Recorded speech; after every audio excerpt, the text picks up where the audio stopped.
Welcome to the world of dark romance tales. Dare to follow us into the night, where desire and danger entwine. Blurb. Should a husband who keeps a mistress be given a way out? At a dinner party that night, this topic suddenly became the center of lively discussion among the wives. When it was my turn to speak, my answer dropped the entire table into a brief, uneasy silence. Then the mocking looks came, one after another. "Mrs. Luke, did I hear you right? You said no?" A single question sent the whole table into laughter. I laughed too. After all, everyone knew I was the gentle, powerless, harmless first wife, the one no one ever took seriously. Years later, when they remember that moment, the ridicule in their eyes will turn into horror. Because the way out I spoke of was nothing like what they imagined. When I rose from the table, the laughter still trailed behind me. "She actually said she wouldn't give him a way out. Now that's the funniest thing all year." Of course, an orphan who couldn't even finish college. Someone who only managed to stand upright because she married into the Luke family. 5 years of marriage without the slightest sign of a child. She could barely take care of herself, yet dared to say she wouldn't give Luke Hanvu a way out. If the old Mr. Luke hadn't cared about appearances, I would have been thrown out long ago. Outside, Luke Hanvu never bothered to save me any dignity. I survived this long because I stayed quiet and obedient. That's why people called me a puppet. They spoke openly, not caring whether I heard. This was the Luke family's banquet. I was the first daughter-in-law. Their husbands all had to watch my husband's expression to act, yet they still believed their status was above mine. Because everyone knew Luke Hanvu didn't love me. I pretended not to hear, kept my polite smile, and continued greeting guests like the duty-bound daughter-in-law I was supposed to be. Tonight was the groundbreaking ceremony for Luke Pharmaceuticals' new factory. Many major clients and partners were here. My father-in-law, Luke Kwan, reminded us over and over again, the Luke family's pride comes first. Anyone who causes the family to lose face must accept the consequences. Even in the 21st century, the Luke family still upheld rules as strict as old times. Then came the lively greeting from the entrance. My husband, Luke Hanvu, had arrived, and walking beside him was his assistant, Nam Win Nhu. Both wore white formal attire, matching flowers pinned to their chests. Together, they looked like a couple stepping onto a wedding red carpet. People called out, "President Luke. Assistant Nam." Some of the wives even stood up, waving eagerly at her. Nam Win Nhu smiled with refined grace. When she reached me, she paused, speaking politely. "Mrs. Luke, I'm so sorry. President Luke had to meet city officials. So we're late. I should have reminded him earlier. Thank you for handling everything tonight." I smiled. "It's all right. Your work is more important. If you need anything, just let me know. We've already eaten. No need to trouble yourself." She declined gently, then added as if just remembering something. "Oh, right. My car's parked in a rush and is blocking the exit. I don't trust others to drive it. Mrs. Luke, could you help move it to the parking lot?" The entire hall fell silent. Every gaze turned toward me. I nodded obediently, of course. From start to finish, Luke Hanvu said nothing. His expression was calm, detached. Naturally, he wouldn't say anything. They had known each other long before me. Their connection ran deeper than anything between us. Nam Win Nhu was 32, 2 years older than him. They studied together in London. As an assistant, she was sharp, capable, and steady. In the company, her authority even surpassed that of the vice president. As a lover, she was gentle, considerate, and charming enough to intoxicate him. And me, a useless ornament the family barely tolerated. After moving the car, I returned to hand her the keys. She was sitting with my mother-in-law, Sao Lam, smiling gracefully. Sao Lam had been a piano teacher, and she always believed herself refined. Everything about running a household was beneath her. Even the small tasks I handled were lowly in her eyes. She never treated me kindly. "You've worked hard, Mrs. Luke." Nam Win Nhu said it without even glancing at me. Her tone no different from speaking to staff. Luke Han Vu sat beside them, legs crossed, and asked indifferently.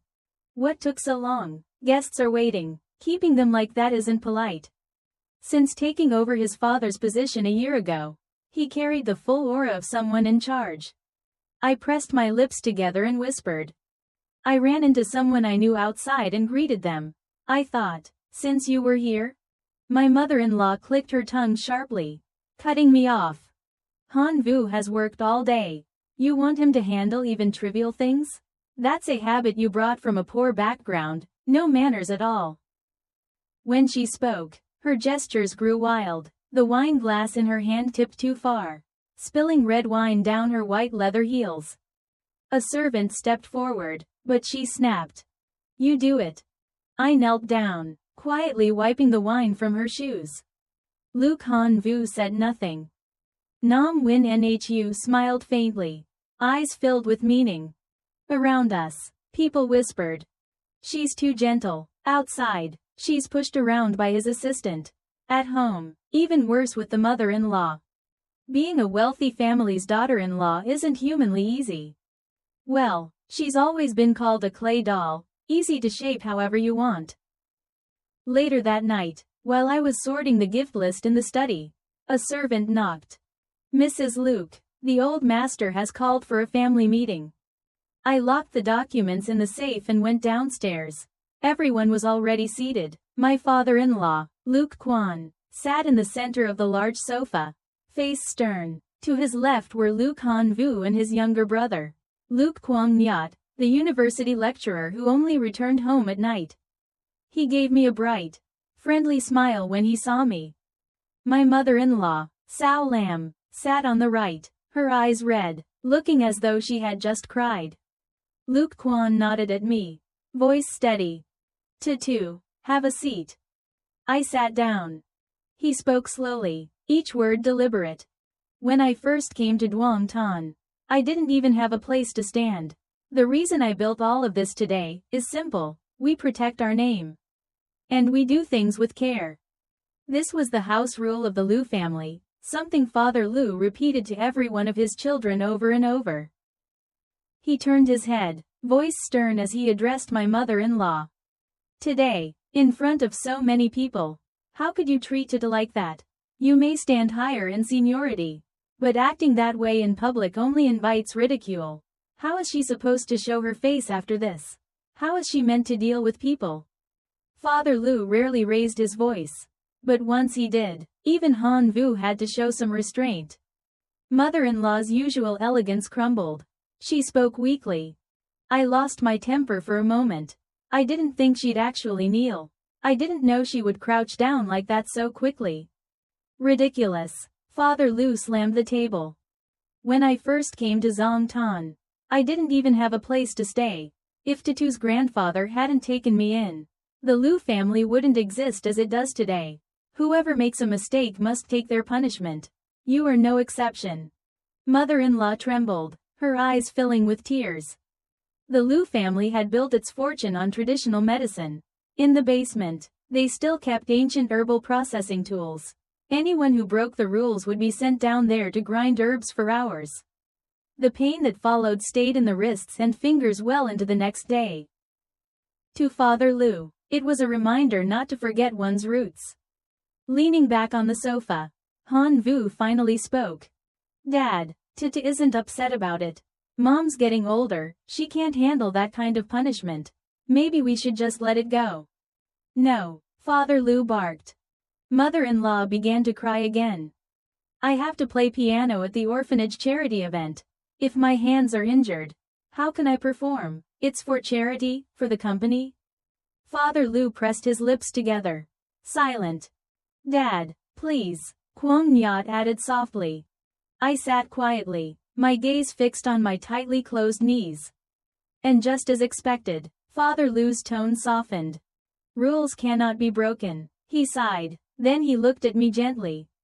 Tutu, why don't you take the punishment on your mother-in-law's behalf? Quang Nyat immediately shot up, his voice sharp. That's impossible. How can we let sister-in-law take the blame? Father Lu only sighed again. Rules are rules. Han Vu must play golf with clients tomorrow. You, Kwang Nyat, have your experiments every day. The only one left who can stand in is your sister-in-law. He looked at me. Tutu, what do you think? I lifted my head and smiled softly at him. I can do it, Dad. He nodded in satisfaction. You've always been steady and dependable. I didn't misjudge you. I was grinding herbs alone in the basement when Kwang Nyat suddenly appeared at the door. His eyes held a quiet depth, and he carried a steaming bowl of noodles in his hands. I smiled. Kwang Nyat, aren't you resting? He didn't answer. He placed the bowl on the table, lowered his eyes, and grabbed the pestle from my hand, silently doing the work for me. I froze, unsure what to do. He looked faintly angry, the lines of his handsome face shadowed with frustration. After a long moment, he spoke in a low voice. Are you really just a statue? How can someone have no will at all? If you don't want to do something, just say so. Who can force you? Kwang Nyat, I whispered, go. If Dad finds out, he'll be upset. I tried to take the pestle back, but he held on, grinding even harder. You're not helping me like this. I hurried. You're making it worse. You forgot what happened last time? Because you helped me, Dad punished me twice more. My voice cracked at the end.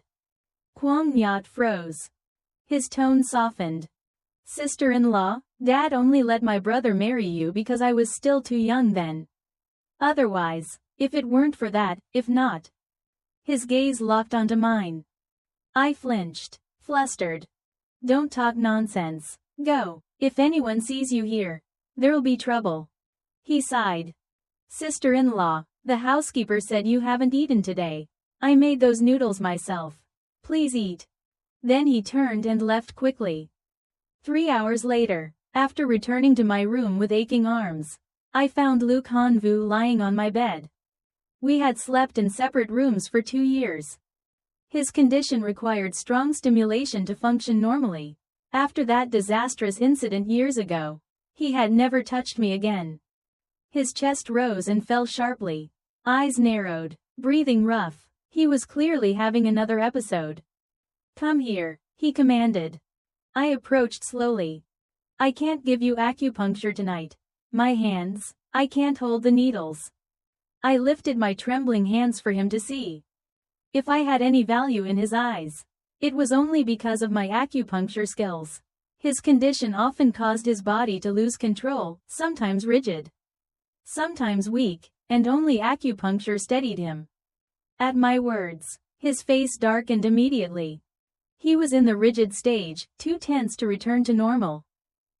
You caused trouble today of all days, he growled. His eyes burned red, voice hoarse. Come here and fix it. I stood rooted in place. Then I said quietly. The hospital said your treatment fee is overdue. His voice went ice cold. You choose this moment to bring it up. I didn't get the chance earlier. I said softly, but they said if it isn't paid today, treatment stops tomorrow, and you know you can't skip treatment. He stared at me for a few seconds, then scoffed. He picked up his phone, ordered 300,000 transferred to the hospital, tossed the phone aside, and glared at me. Get up here, now. I let out a slow breath. With shaking hands, I started unbuttoning my clothes. His breathing grew heavier, eyes darker. Suddenly, I bent over and retched. Everything came up, onto the bed and across his legs. Luke Han Vu, a man obsessed with cleanliness, shot upright, cursed under his breath, and ran into the bathroom. He returned with an expression so dark it chilled the air. I'm sorry, I whispered. I must have eaten something bad today. I'll clean it right away. He ignored me, phone already in hand. I'll come over tonight, wait for me, he said to someone, then hung up. He buttoned his vest in silence. I said nothing. The air between us was suffocating. He walked toward the door but turned back, eyes cold and mocking. Tham Tutu, I really want to see how long you plan to keep pretending. The next morning, I went to the hospital. My brother, Tham Min, lay quietly on the bed, eyes empty as they stared at the ceiling. Once a prodigy, he had been hit by a car on the way to a competition. My parents died instantly. He survived, only to become a shell of himself. Then a new imported medicine appeared. A miracle. It brought him back to consciousness, but at a price, over $1 million a year. It was the only hope we had. My grandfather, who should have been enjoying his old age, returned to work. Traveling across the country, treating countless patients just to pay the bills. After the accident, I broke down, convinced my life was over. But Grandpa told me gently, "The world is wide and full of possibilities. Life doesn't have one single meaning. I'll live long enough to see you grow up, see you married, and wait for Min to come back." He chose Luke Han Vu carefully for me. He said he owed Father Lu a great debt. If I married into the Lu family, father and son would treat me well. 25 years ago, on a snowy night, Father Lu, then a poor starving man, collapsed at my grandfather's clinic door. Grandpa saved him. And in gratitude, he begged Grandpa to give him a path forward. During the apprenticeship years, he worked hard, humble, determined. Every day he insisted on kneeling to wash Grandpa's feet. Grandpa refused, but Father Lu cried and swore he had to repay the life-saving debt or heaven would strike him. After completing his training, he returned north and quickly built his career. Every year, during holidays, he returned to Zongtan to wash Grandpa's feet as promised. 8 years ago, he returned with his wife and sons. And by then Grandpa was chairman of the Traditional Medicine Association. With his reputation, Father Lu founded Lu Pharmaceuticals. Later, he brought gifts and arranged my marriage to Luke Han Vu. But 3 years after my wedding, Grandpa died in his herb room, his illness finally catching up to him. One day, when I came to ask Luke Han Vu for money for my brother's treatment, I overheard him speaking with Father Lu. "He's been dead for years," Han Vu said coldly. "Why must we keep supporting her in that empty shell?" Father Lu sighed. "Han Vu, have you forgotten? Honor matters most. Your teacher saved my life." "But Win Yu has waited long enough," Han Vu argued. "Back then, to let me marry Tatu, she had to leave the country to have Jia Bao. He's 5 now, he deserves to come home. Holding on to our bloodline is a must." Father Lu replied, "But we must take things step by step. Your uncle resolved so many issues thanks to your teacher's reputation." Han Vu's voice stayed cold. "Dad, you can't always be so soft. Her grandfather refused to approve our new product back then. If I hadn't taken the formula myself, Lu Pharmaceuticals wouldn't be what it is today." Father Lu let out a long breath. I watched him collapse that day. My heart felt torn apart. Later, as I stood outside the company building waiting for Father Lu's herbal medicine to be delivered, a little boy suddenly ran into me, knocking me off balance. His forehead hit the metal chain of my purse, and he burst into tears. Nam Win Yu rushed over, face darkening as she shielded him. "Mrs. Lu, what did my nephew do to upset you? Why take it out on a child?" I looked at the boy, his features shockingly similar to Luke Han Vu's. "Your nephew?" I asked. Her lips curved, almost imperceptibly. "Yes, my nephew. A pitiful child. Mrs. Lu, please don't bully him." "Oh?" I asked softly. "Why pitiful?" She sighed. "He can't acknowledge his real parents yet. And he can't go home either. Isn't that sad?" I nodded. "Very sad indeed." She shot me a sideways glance, then smiled faintly. "His father cares for him a lot. To protect his rights, he did a DNA test early on. Very forward-thinking of him." I crouched and gently patted the boy's head. "You look like a smart kid." When I reached the CEO's office with the herbal medicine, I found second uncle's entire family inside.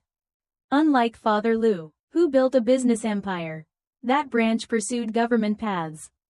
For years, husband, wife, And both sons had all climbed into leadership positions in state-owned enterprises. In the Liu family, every branch relied on one another. That was how they remained powerful.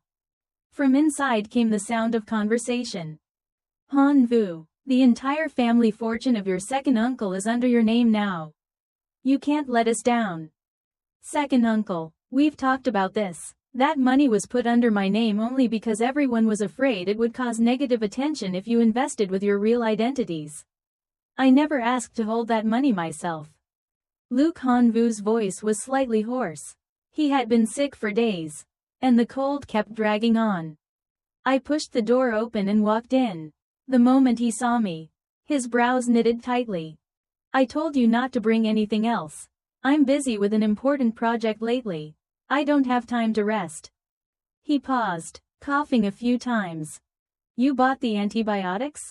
I placed both kinds of medicine on the desk. This one works slower, but the side effects are lighter. Just then, his phone rang. He walked to the window and lowered his head to answer it.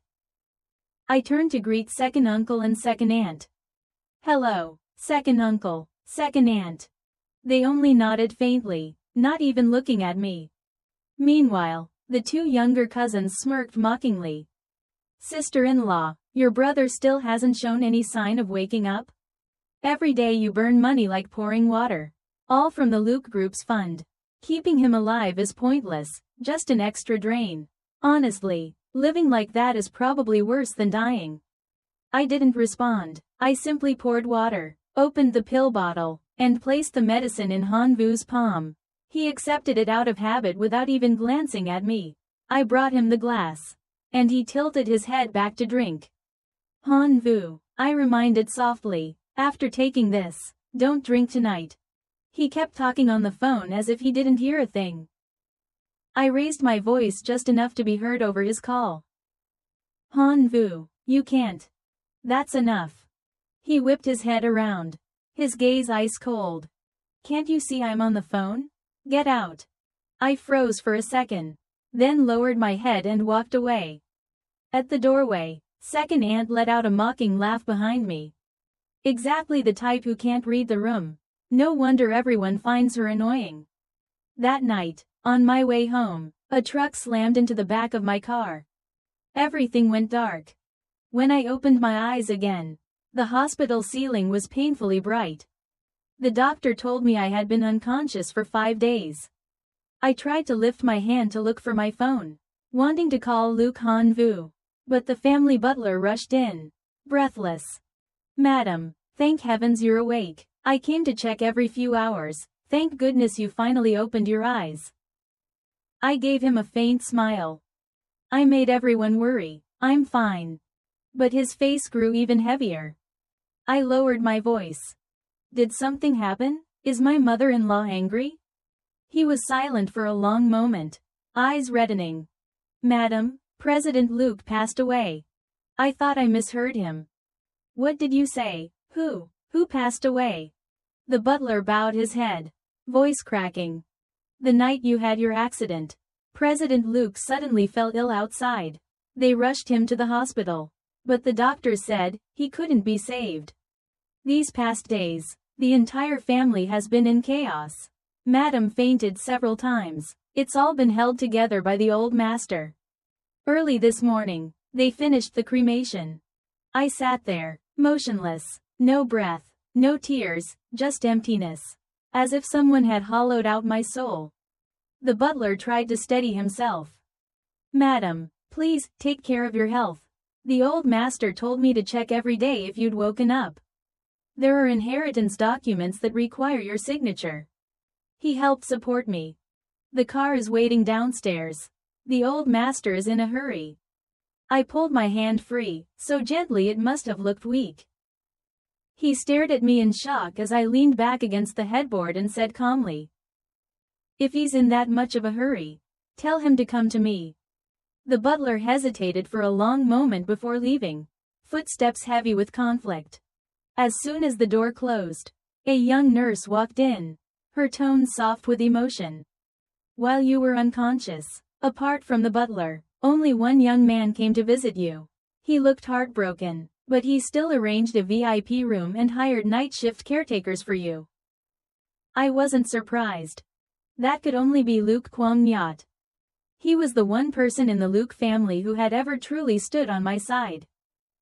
The nurse hesitated. It's strange though, most patients who've been in a coma for days can barely speak when they wake up. But you look like someone who just woke up from a long nap. I answered. My constitution is different. She didn't ask further. When she left, I opened my phone. News headlines flooded the screen. The CEO of Luke Pharmaceuticals passed away suddenly last night. No cause mentioned, only that he couldn't be revived. The funeral had been held on the third day, while I was still unconscious. Pictures were everywhere. My father-in-law looked years older. My mother-in-law needed support just to stand. And next to them stood Nam Win Nhu, eyes red, wearing a white flower, posing like a grieving widow. An hour later, Luke Kwan arrived with a group of people. My mother-in-law followed behind. In just a few days, both of them looked haggard and worn. The moment she saw me, she burst into tears and snapped. You still have the mood to eat? Your husband is dead, and you stayed in the hospital for 5 leisurely days. Only after everything is taken care of do you decide to wake up? You really know how to enjoy life. Poor Han Vu. Marrying you was the curse of 8 lifetimes. My father-in-law lowered his head, silent, as if suffocating. The nurse on duty, who had a blunt personality, instantly retorted. This is a hospital, please keep your voice down. Your daughter-in-law almost died. She was in a coma for days. You didn't ask if she was alive. And now you're scolding her? Anyone who hears you will think you abuse your daughter-in-law. My mother-in-law turned pale, about to argue, but my father-in-law cut her off. Go outside, don't embarrass yourself here. She glared at me before walking out. My father-in-law looked at me with eyes full of sorrow. Tutu, you know about Han Vu already, don't you? I set down the bowl of porridge and wiped my mouth. Sorrow lay over my face like a thin veil. Yes, I know. He sighed. It all happened too suddenly. I didn't think carefully. I only thought that all the paperwork needed to be handled quickly. I forgot you were too weak to leave the hospital. But don't worry, things aren't complicated. I've brought the lawyers. You just need to sign a few papers. Once you sign, I'll head straight to the company. He waved a hand. 2 lawyers stepped forward, one holding documents, one holding a pen. On the cover it read clearly. Statement of renouncing share inheritance rights. He was already dialing shareholders, telling them we'd arrive soon, speaking as if my signature was guaranteed. Insignificant, expected. I reached out, not for the papers, but to massage my temple lightly. One lawyer urged. Madam Luke. Eyes lowered, I asked calmly. This kind of document, if I don't want to sign it, I can refuse, correct? The lawyer stiffened. Yes, you can. I see. I nodded slowly. Then I won't sign. My father-in-law stopped mid-sentence, turning sharply. His expression was shock, pure, unguarded shock. I continued massaging my temples, pretending not to notice him. He stayed silent for a long time. I knew he was recalculating, weighing his options, switching his approach. The air in the room thickened, almost solid. Finally, he spoke, voice much gentler. Tutu, Han Vu is gone now.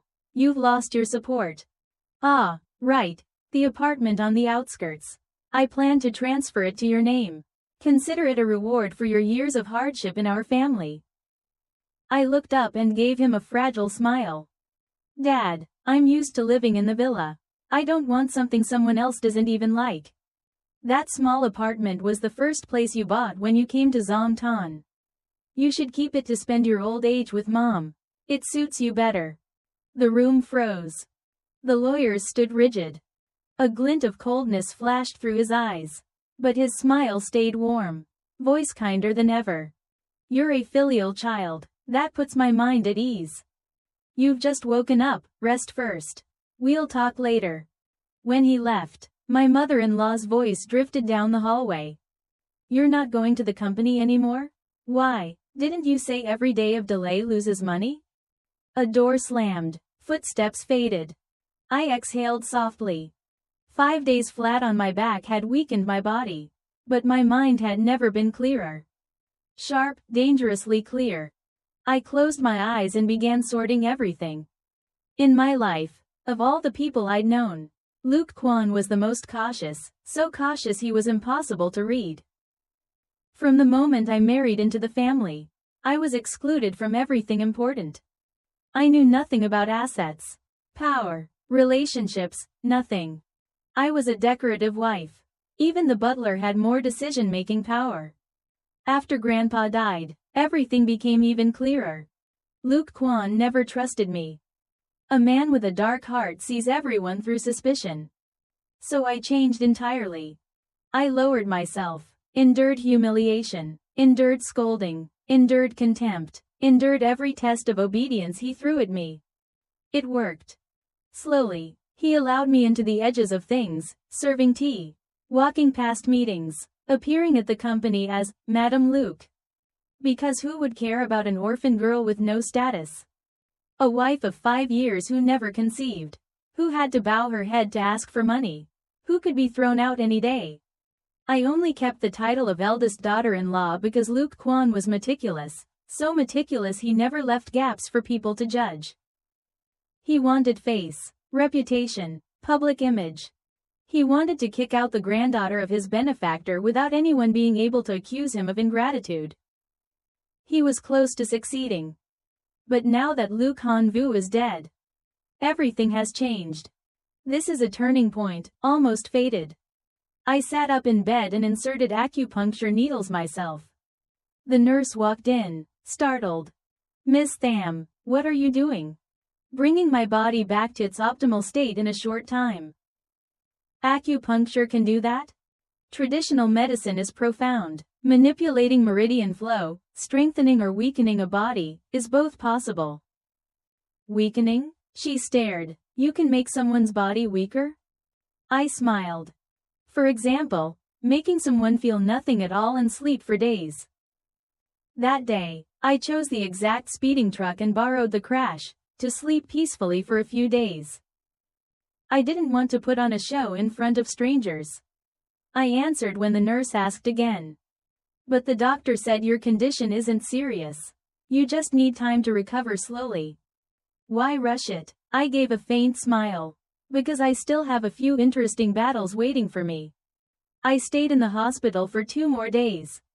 By noon on the 3rd day, I received a call from the police. Regarding your husband's case, we need to follow up on a few details. Would you prefer to cooperate at home? Or should we come to the hospital? It's a citizen's duty to cooperate. I said, I'll go home.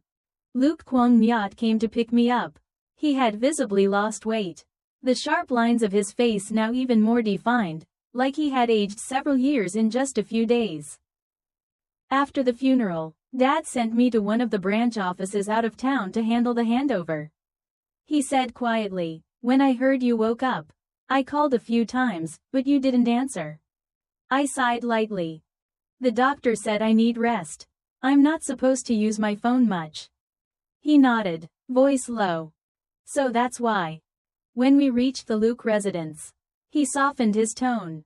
When you meet the police later, don't be nervous. They're just asking routine questions. Everyone else has already been interviewed. I glanced at him, then lowered my eyes. Kwon Myat, thank you. When I was unconscious, you were the one taking care of everything. Without you, I'm not sure anyone would have even noticed if I woke up. Luke Kwon Myat gave my shoulder a light pat. His voice restrained. Sister-in-law, we're family. Always. The moment I stepped inside the Luke family's first-floor hall, I saw the room filled with people. My parents-in-law sat with 2 police officers. On another sofa sat the second uncle's family. And across from them was Assistant Nam Win-Yu. She was dressed entirely in black, with a white rose clipped in her hair. Probably from staying awake several nights straight for the funeral arrangements. Her dark circles were heavy, her expression haggard. In stark contrast, I, after several days of deep sleep, had regained color. I looked younger than her by at least 10 years. Nam Win Nhu glanced at me, the same condescending look as always, like I didn't exist. My father-in-law gave me a gentle smile. Tutu, seeing you recover puts our minds at ease. My mother-in-law snorted. Your husband's funeral had to be handled by his assistant. Do you still have the face to sit here in this house? I sat down calmly, unhurried, and replied. An assistant gets paid every month. If she can't even handle something like that, isn't that a waste of money? Nam Win Nhu stiffened, eyes widening in disbelief. Of course she was shocked, because for the past 2 years, I had always been the fragile, useless Mrs. Luke in front of her, letting her step on me however she pleased. My mother-in-law and the second uncle's family were stunned as well. Only my father-in-law remained expressionless, his aged face unreadable. One of the officers cleared his throat and spoke steadily. Mrs. Luke, we couldn't question you earlier because you were unconscious. We're here today regarding your husband's death. I nodded. I'll cooperate truthfully. Your mother-in-law said she told you to bring herbal medicine that day. Why did you give your husband antibiotics instead? I froze for a moment. Then my eyes reddened. He said herbs worked too slowly. He said he had something important to handle and told me to buy the antibiotics and give them to him. Is there anyone who can verify your statement? I blinked in confusion. Why would something like that need a witness? Suddenly, my mother-in-law screamed hysterically. My son died because of this black-hearted woman. If she hadn't switched the medicine, how could he die after drinking alcohol? She killed him. My eyes flew open, my whole body trembled. Mother, what are you saying? Han Vu died because of that?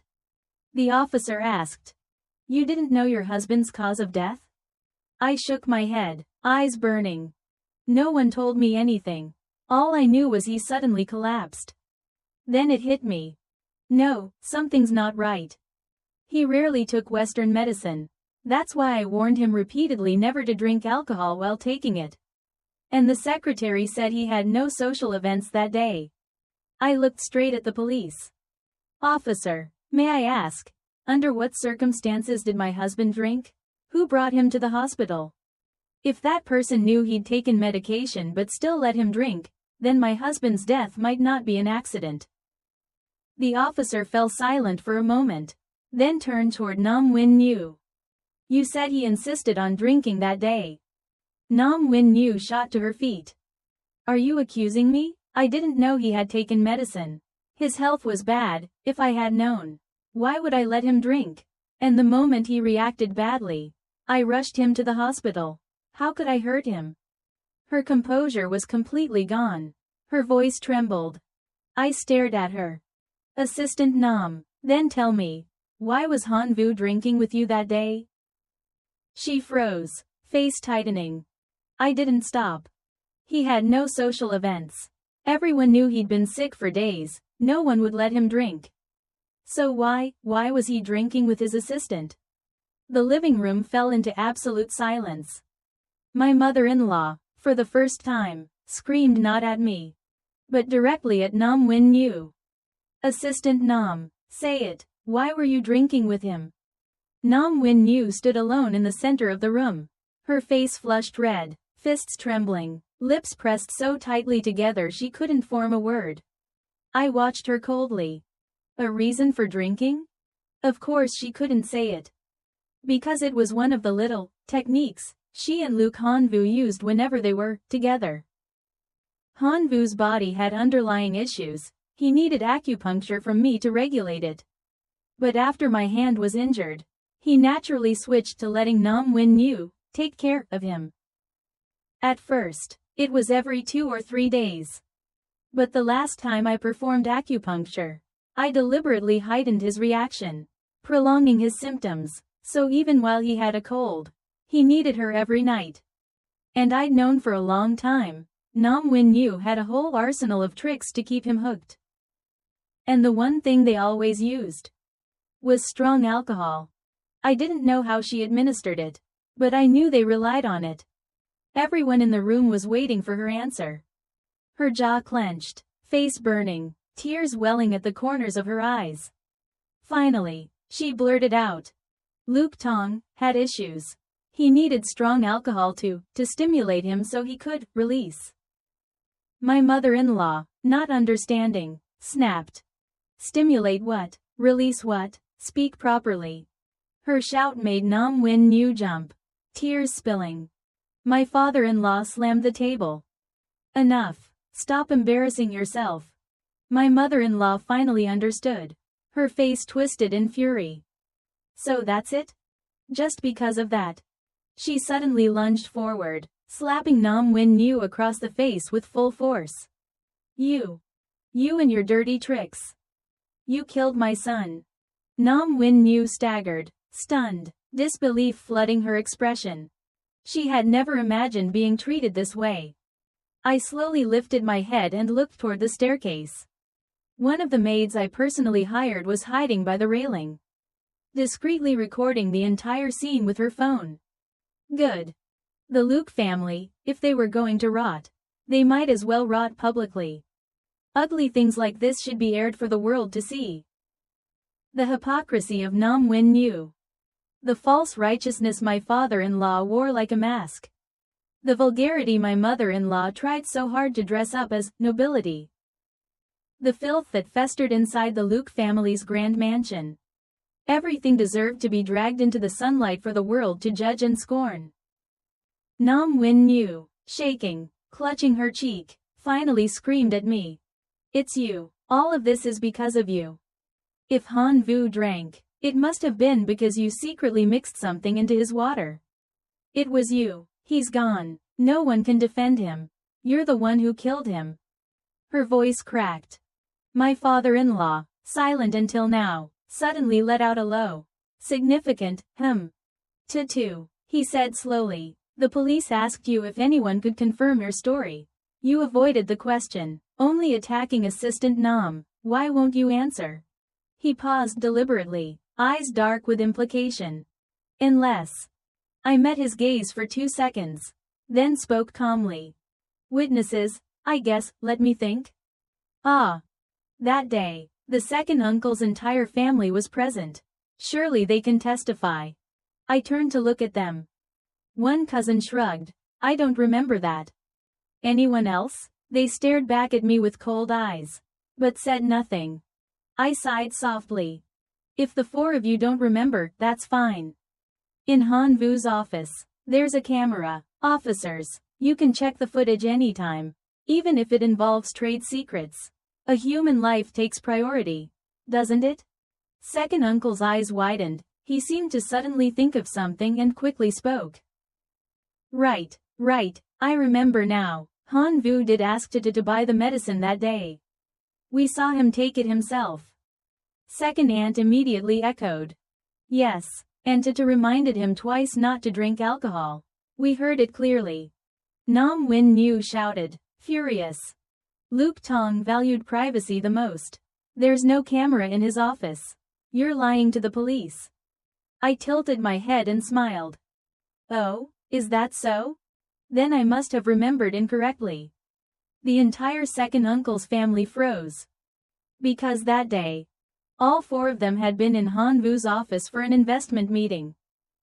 All 4 of them held government or state-owned enterprise management positions. None of them could explain the 40 million they had asked Han Vu to move under his name. If exposed, their careers would be destroyed instantly. Of course they didn't dare let this come to light. Even Luke Kwan's expression darkened. Regarding Han Vu's death, he had suspected me, but never had proof. But from the moment I refused to sign the waiver to give up inheritance at the hospital, he had decided to pin the blame on me. Today's family visit to my hospital room had been no coincidence. His intention was obvious. He wanted to watch my reaction. If evidence surfaced, great. If not, a single rumor. Mrs. Luke mixed up the medicine, causing Luke Tong to drink alcohol and die. Would be enough for the public to tear me apart. Even if I was innocent, no one would believe it. In his eyes, I was a weak woman, easy to crush. He only needed to put on his usual act of benevolence, pretend to be heartbroken while throwing subtle accusations, and the public would take care of the rest. He never had to get his own hands dirty. Attacking the heart first, that had always been his strength. Back then, to curry favor with my grandfather, he knelt and washed his feet daily. Everyone believed it was gratitude and respect. Only I knew it was just another calculated move in his grand game. But I was not so easily outplayed. My strength lay in small details. For example, I discovered that whenever Hanvu answered a phone call, he automatically grabbed whatever was handed to him, only half hearing what was said. So I adjusted 2 ingredients in his medicine, prolonging his cold. And after giving him the antibiotics that day, I deliberately set the herbal bowl on the table before removing the antibiotics package in front of him. All to reinforce his subconscious belief that what he drank was the herbal medicine I made every day. A person's instinctive reaction when faced with a familiar situation always repeats past habits. Some people call it habit. I call it fate.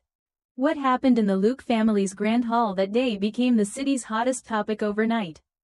The clips, cut, spliced, and reposted everywhere, spread like wildfire. The entire Luke household became a spectacle for the public to dissect. Even the dead weren't spared. So that's why Luke Hanvu's wife never got pregnant. Turns out he couldn't. Cheated, caused trouble, and died because of it. Karma. That assistant Nam looks classy. But she's just another woman squeezing herself into someone else's family. If she isn't the main culprit, she's at least an accomplice. And the mother-in-law? Isn't she supposed to be a pianist? Why does she look like a neighborhood gossip woman in those videos? What kind of artist is that? I heard she only knows a handful of pieces and repeats them until people want to vomit. And Luke Laojia, always preaching discipline and honor. Who knew behind those grand doors was nothing but murky water? I moved back into the Luke residence. At this point, I was already standing in the center of the storm. Without me, no one else could continue the script that was about to unfold. Luke Kwang Nyat took a leave from his university job and was forced to take over part of the company's operations. Sometimes we crossed paths in the small garden. I can't believe my brother, he whispered. Half in sorrow, half in disbelief. Sister-in-law, you've endured too much these past years.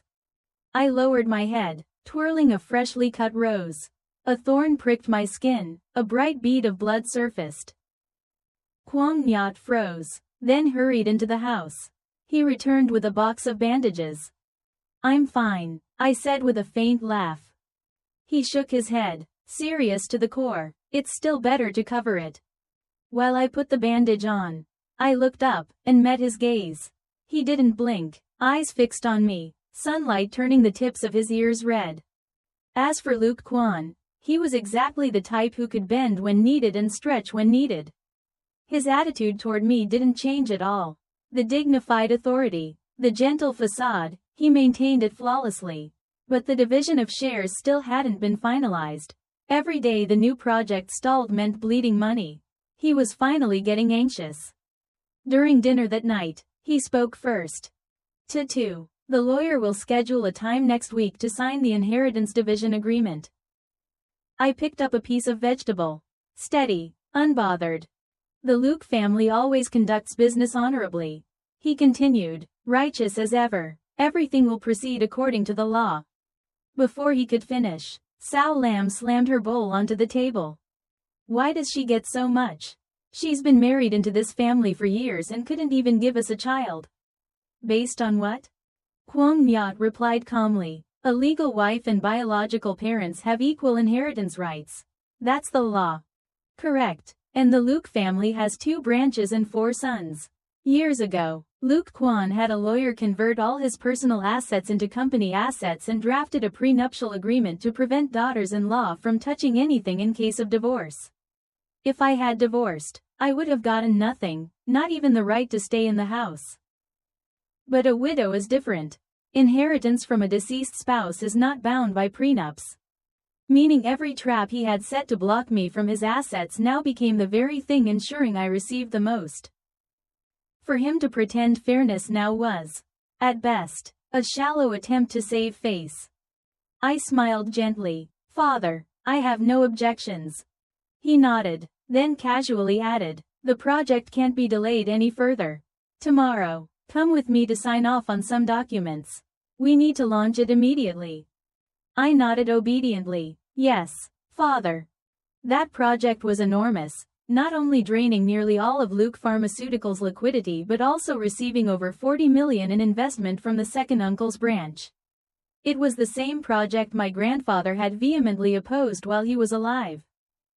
The next day, when all the shareholders had signed and it was my turn, I calmly put my pen down.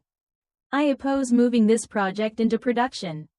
The words dropped into the room like a stone into still water, sending massive waves outward.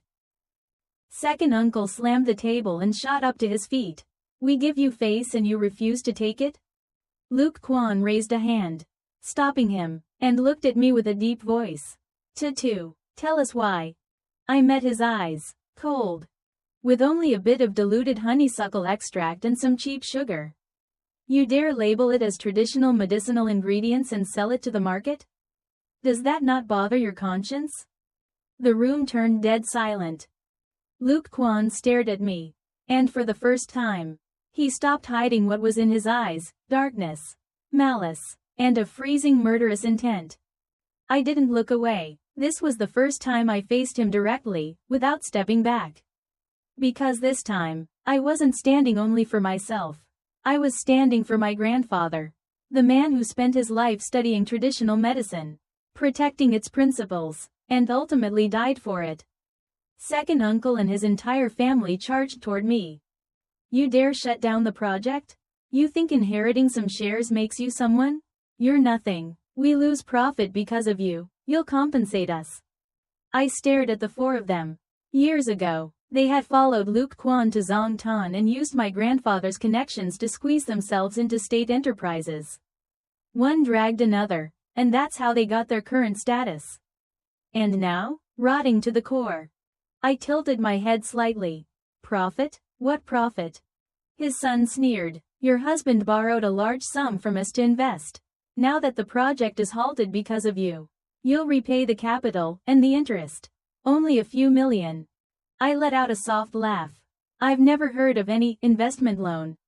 Second uncle scoffed. And you think you'd know anything about company matters? The loan contract is right here. You just wait to pay.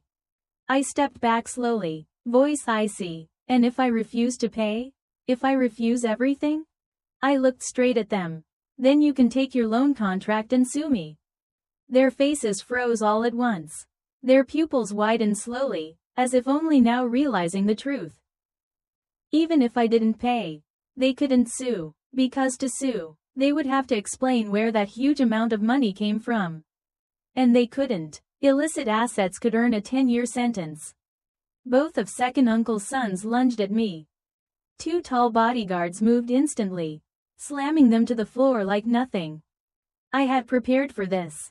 From the moment I chose to confront Luke Kwan head-on, I sold several of Luke Hanvu's expensive watches and hired 4 bodyguards to guard me in shifts. 24 hours a day. I looked down at the 2 men writhing on the floor, my eyes cold as steel. If any of you tries anything like this again, I will make sure the way you crawled into Duam Tan will be the exact way you crawl back out. Do you understand? They froze, fear finally replacing arrogance. I didn't return to the Luke residence. The masks were off now, staying there would only risk myself. I moved into an apartment I had secretly rented half a year ago. Luke Kwang Nyat called. His voice held a tangle of emotions. What happens in the family doesn't represent me. I looked out at the blue sky. Kwang Nyat, none of what I've done was ever aimed at you.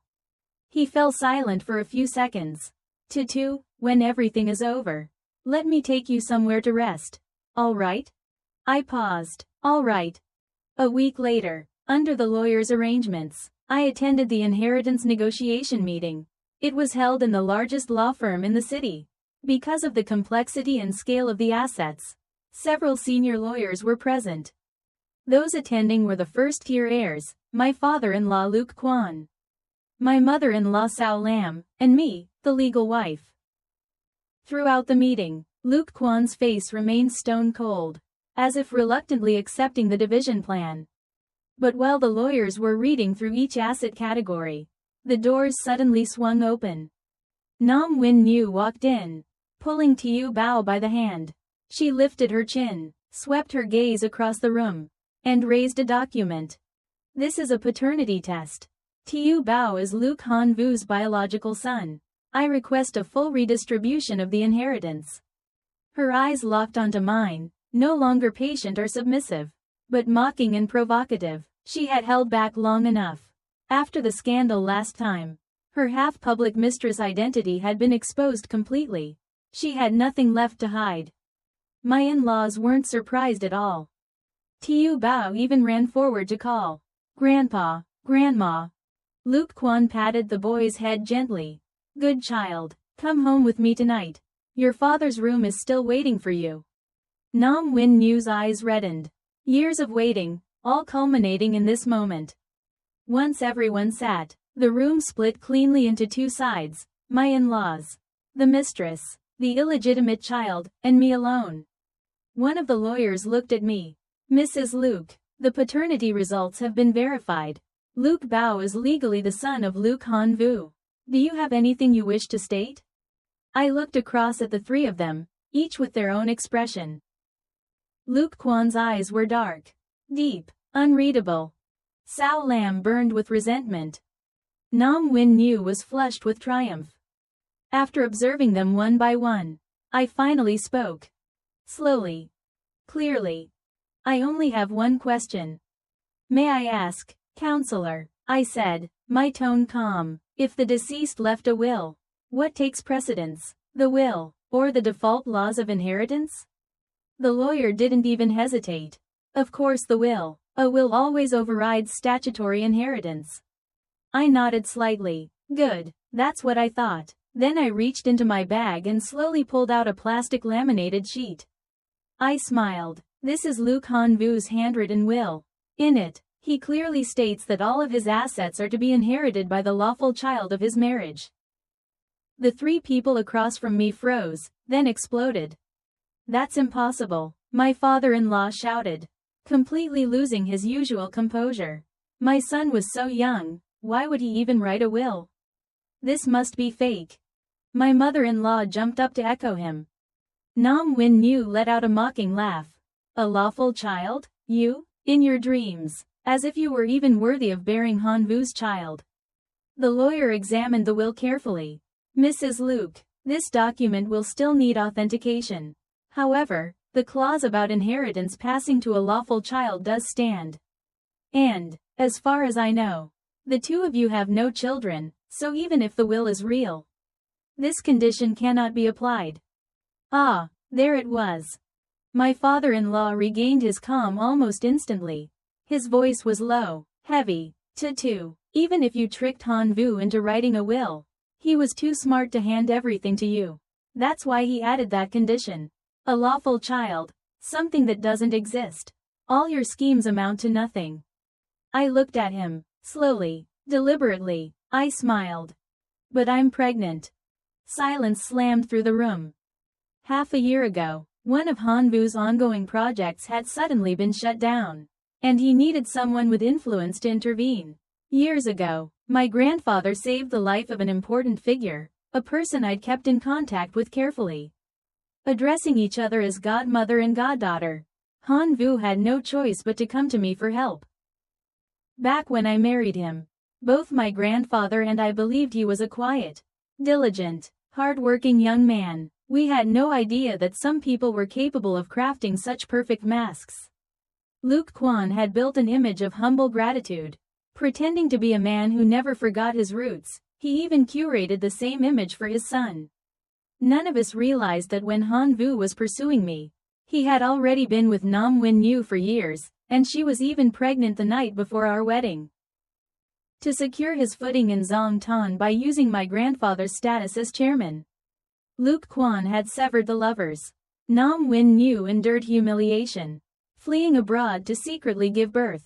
A tragic little pair indeed, two star-crossed birds torn apart. After marriage, Han Vu was always hot and cold with me. I thought it was his personality. And because I never got pregnant, my life in the Luke family became increasingly suffocating. Much later, I learned the truth. All his resentment, being separated from his lover, being parted from his own child, he put it all on me. After my grandfather died, he didn't even bother acting anymore. When he begged me to speak to my godmother, I knelt before her and pleaded for that favor. So when he timidly presented his request to her that day, she laughed, teased him, and asked one simple question: how will you guarantee my goddaughter's future? My godmother was brilliant at playing with people's psychology. After a bit of light teasing, Han Vu picked up a pen and wrote a will by hand. Naturally, he left himself a loophole, stating that the heir must be a lawful child of the marriage. In his mind, he was young, healthy, destined to live long, and I would never be able to bear his child. He was utterly confident. What he didn't know was that 3 months ago, I visited a sperm bank, chose a sample that met every criterion I needed, and successfully conceived. In the meeting room, Nam Win Nhu shrieked, "Impossible, you could never have his child. He had a vasectomy years ago. That was the only condition I demanded when I agreed to let him marry you." What? My mother-in-law's eyes bulged with disbelief. You forced my son to get sterilized? No wonder he never had children. So all these years, it was you. You ruined him. You even caused his death. Her fury erupted. She grabbed Nam Win Nhu by her meticulously styled hair and slapped her across the face again and again. Loud, sharp cracks echoed through the room. People rushed to intervene, but she was too strong to be held back. I watched quietly. Inside me, there was only a cold laugh. So Han Vu had been sterile all along. No wonder. During the first 2 years of our marriage, I drank bitter tonics every day, endured my mother-in-law's scolding, while he stood there watching me with mockery in his eyes. No wonder he wrote that will so confidently. No wonder everything happened exactly the way it did. The root of it all was here. "Don't hit my mom," Tiu Bao shouted, grabbing a heavy ashtray and hurling it. My mother-in-law recoiled in horror. "You're not even Han Vu's child." Nam Win Nhu tore herself free, clutching her swollen face, hatred burning in her eyes. "It's not his child, is it? The one you're carrying, it's someone else's, isn't it?" I studied her distorted face for a moment, then laughed softly. "Sterilization isn't 100%. You know, the baby I'm carrying is, of course, his." She grit her teeth. "Without a paternity test, you can't prove anything." I laughed louder. "Did you forget? I'm the legal wife. Until the baby is born, I don't need to prove paternity." A loud thud echoed behind me, a chair crashing backward. Luke Kwan, who had been silent the entire time, collapsed and fainted. Chaos erupted. I turned to the team of lawyers, my voice calm. "I'll leave my inheritance case in your hands." They all stood at once, excitement shining in their eyes. "Thank you for your trust, Mrs. Luke." "Thank you, ma'am." I smiled, satisfied, then lifted a finger and pointed directly at Nam Win Nhu. "First order of business, as the lawful wife, I demand that Nam Win Nhu return every asset she illegally took from the marital estate. All of it, not a single cent missing." Her face drained white, her whole body trembled. Amid the chaos, I walked out of the meeting room. A few days later, Luke Kwang Nyat came to see me. Between us now lay a complicated, unavoidable tension. We had never wronged each other, but the chaos of the Luke family had tangled all of us into a single knot. None of us could walk away untainted anymore. Is the child really his?" he asked softly, voice trembling. I sighed and placed a hand on my belly. "No matter who the biological father is, the baby is the only lawful heir to your brother." Kwang Nyat shut his eyes. When he opened them again, There was determination beneath the pain. What if I don't care? I tilted my head. Don't care about what? Don't care about whose child it is. Whether it's his or not, it doesn't matter. Tutu, would you stay with me? His fingers trembled as he reached toward me, eyes fixed on mine with raw, desperate sincerity. For the first time, he spoke openly of his feelings, a confession full of reckless resolve. As if this was his final chance to either step toward me or lose me forever. I didn't answer. His eyes reddened instantly. Isolation washed over his face. I know it's impossible. If the child didn't have inheritance rights, maybe I'd have a sliver of hope. But now I know. We're impossible. I bought a plane ticket. He whispered, I'm leaving. I can't stay in this city full of wounds anymore. He buried his face in his hands. Why is it like this? Is money really that important? Important enough that people can throw away family, love, everything? I don't understand. I watched his pain, his confusion, his helplessness, and remained silent. After a long moment, he lifted his head. A tiny, fragile light burned in his eyes. Tutu, can we be lovers for just one day? Just one day. All these years, every time I saw you with my brother, I was so jealous I couldn't breathe. I always imagined, if I could just have one day alone with you, go shopping, watch a movie, share a slow, peaceful meal, that would be enough. Just one day, please. I nodded. Kwang Nyat was the only person in those years who had ever given me genuine warmth. Such a small request, how could I refuse? Late summer turning into early autumn. The morning air carried a faint chill. I walked alone toward the Luke residence. The butler opened the door, and I headed straight to the pool. Luke Kwan was swimming, his decades-long habit. Unless the weather was freezing. He swam exactly 500 meters every morning at 8 a.m., never once missing a day. He surfaced, saw me, and his eyes flickered, but his expression soon returned to cold calm. The inheritance lawsuit was ongoing. It would be a long process, since the legal heir had not yet been born. I pulled a chair closer, sat down comfortably, and asked, surprised to see me? He stepped out of the pool, toweling himself dry. Looks like we need to replace the staff in this house. Anyone can walk in now. I chuckled. When my child is born, are you sure you'll still have enough money to pay them? He stayed calm. The child isn't born yet. Don't get ahead of yourself. He turned to leave. I suddenly spoke. Do you know where Kwang Nyat is right now? He froze. Slowly, he turned back, his eyes cutting sharply into mine. Why are you asking? I tilted my head, my tone light, almost offhand. He came to see me yesterday. Said, he's always liked me. He already knew that between me and the Liu family, everything had collapsed beyond repair, nothing left. Not even a scrap of hope. So he made one last, tiny request. To be my girlfriend in name only. For just a day. I agreed, of course. He was the only one in that entire family who had ever shown me even a shred of kindness. We went to the movies, wandered the night market, and even climbed a little hill out in the suburbs. I told the story slowly, calmly, with no real feeling in my voice. Lu Quan didn't interrupt once. He just listened. On the mountain path, we walked side by side. Out of nowhere, I asked, "Aren't you tired?" He laughed, asking why I'd say something like that. I sighed.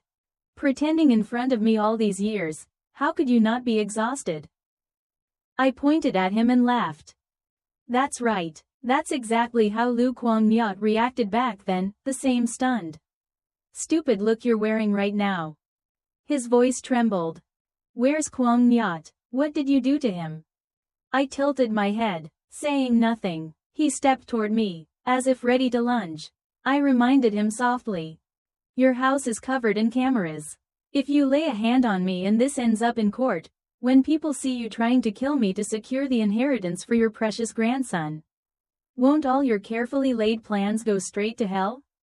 Tham Tatu, he growled. You wouldn't dare touch Kwang Nyat. No matter how bold you think you are. You wouldn't. You came here to provoke me. I clapped twice and smiled. Impressive. Truly fitting for the head of the Liu family, you figured me out instantly. Of course I wouldn't harm him. I'm simply returning things to you the way you like to handle them. His expression shifted. What do you mean? I met his eyes and slowly let a cold smile form. Nothing dramatic. Yesterday, on that mountain road, when Lu Kuang-nyat let his guard down. I had him step out of the car he'd arranged beforehand, and I left him there. I paused, savoring the way the color drained from his face. My security team told me that area is full of groups who specialize in abducting people and sending them north. Men, women, it doesn't matter. As long as it's a body. At first, I worried they might not be interested in Kuang-nyat.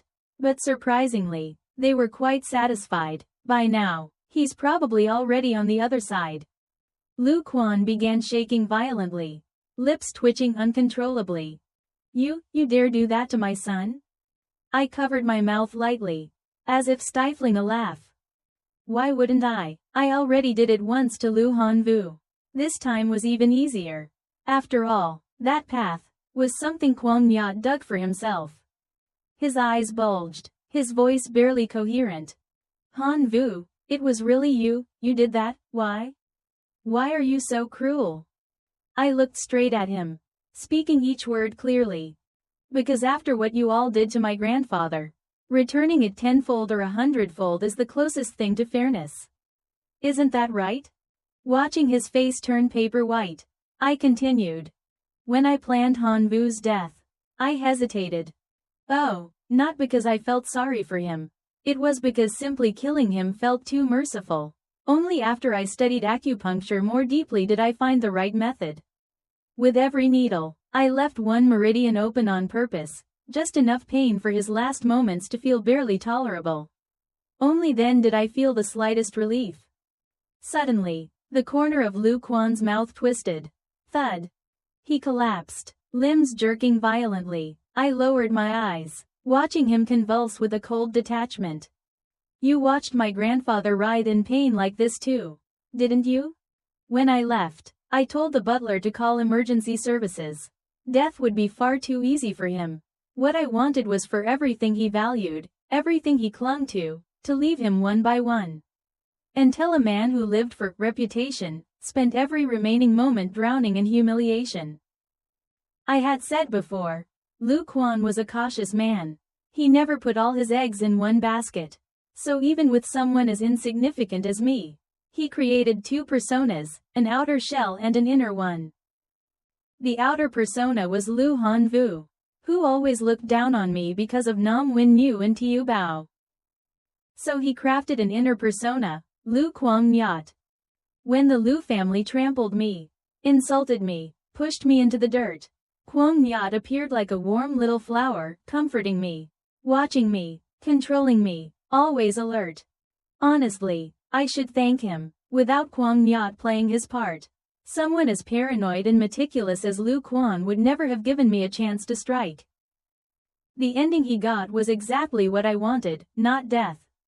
But life. A life soaked in shame and pain. He was 64. Doctors had warned him for years about his fragile health. And today, a sudden cold snap. I chose this day on purpose. He'd just finished swimming and hadn't changed yet when a wave of cold air swept through the hallway. Right as he was about to step into the changing room, I calmly told him what happened to Lu Kuang-nyat. That was the first blow. Before he could recover, I delivered the second, describing in detail how Han Vu died. Every breath, every wave of agony. Health, cold weather, psychological pressure, layer upon layer.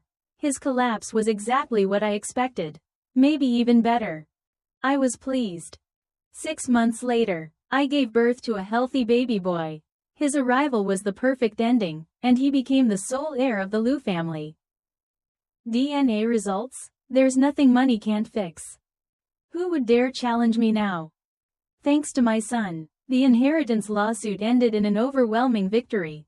Everything that once belonged to Lu Hanvu, his assets, his shares, his properties, every last piece became mine. And since Lu Quan had transferred most of his wealth into the company, inheriting Hanvu's shares meant I practically owned the entire Lu empire. mansion included. Still, I left Lu Quan and Sao Lin a small apartment, the very place they once lived when they first came to Song City to build their fortune. I'd told them before that it would be their retirement home. I meant it. I even visit often. Sao Lin turns pale the moment she sees me. The other day, I accidentally spilled a little water on the floor. She dropped to her knees instantly and wiped it with her sleeve. Trembling. Of course she doesn't know what happened to Han Vu and Quang Nyat. Only Lu Quan and I do. Now he can't speak, can't stand. He can only make a few guttural sounds each day, drooling non-stop. At my suggestion, Sao Lin removed every piece of furniture he could sit or lie on. No bed, no chair. Lu Quan can only drag himself across the cold floor with the half of his body that still works, leaving a trail of saliva behind him. Sometimes, I even invite his old acquaintances, the ones he bragged to, the ones he respected so much. Every time they see him, his eyes fill with shame, pain, and utter despair. Sometimes, I even see tears rolling down his trembling cheek. As for the Lu Corporation, I sold it for cheap to a company genuinely committed to real traditional medicine. I wanted it out of the hands that had rotted it from the inside out. During his marriage, Lu Hanvu gave Nam Win Yu over 28 million. I recovered most of it. The rest wasn't worth the trouble. She lost her job, lost her money. She often drags Tiu Bao to the little apartment to cause trouble. There's even a long scar on Sao Lin's forehead from one of those visits. Now, the moment she sees the two of them, she starts cursing non-stop. And Lu Quang Nyat? I never heard anything about him again. Somewhere far in the north, who knows how he's living now. Side story. It was an ordinary day. Soft morning light filled the hospital room. I was peeling an apple when a sudden unease swept through me. I looked up, and met the clear, bright eyes of my brother, Tham Min. He didn't blink. They were the same eyes from my memories. With the last of his strength, forcing his trembling body past its limits, he whispered, "From now on, your big brother will protect you." My tears fell instantly. He knew everything. My pain, my fear, my torment. The nights I whispered broken stories beside his bed, thinking he couldn't hear. I thought those confessions had disappeared into nothing. But no, he heard. He felt it. He fought his way back for me. And just like that, I had someone who loved me again. Someone who cared for me again. The story ends here, but the night is far from over. Join us again. New secrets and deeper passions await.